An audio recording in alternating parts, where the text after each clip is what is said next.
Again, logoiwek alak chitab Kalenjin kokakomwa kibagengeitab National Cohesion and Integration Commission NCIC komien kibagenge ak Search for Common Ground kole kakonam konde kakwautik chebo konam campaigns chebo kikimit kalyet en muswoknotetab kasari en biik cheboisien koboto kipsomaninikab sukulishekab barak komait lewenisiet nenyone nebo kenyitab 2027.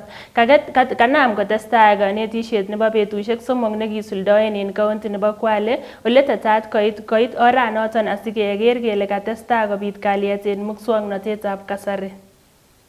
Sisi pia wanawake tuna nafasi katika jamii na pia kwa social media.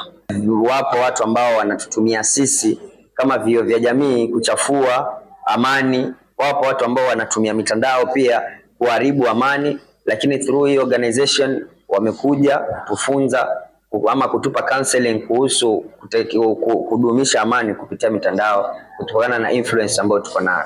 Tukiangalia huu mwaka kuendelea mbele, tuko na institutions na tuko na individuals ambao watakuwa wanaangalia vile tunahusisha mambo ya digital safety, mambo ya digital peace building na mambo ya stewardship, leadership na pia kuhakikisha kwamba the rights of individuals katika mitandao inaangaziwa. Mwaka wa 2022 asilimia ya visa 20% vya kupigana ama kudharau ama kudunisha wa Kenya zilikuwa zinatendeka kwa mtandao.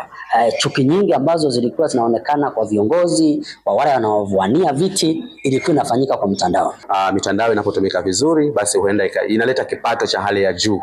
Ikitumika vibaya inafanya watu wanasikia vibaya. Ikitumika vizuri mitandao inaweza fanya mtu akafika mbali.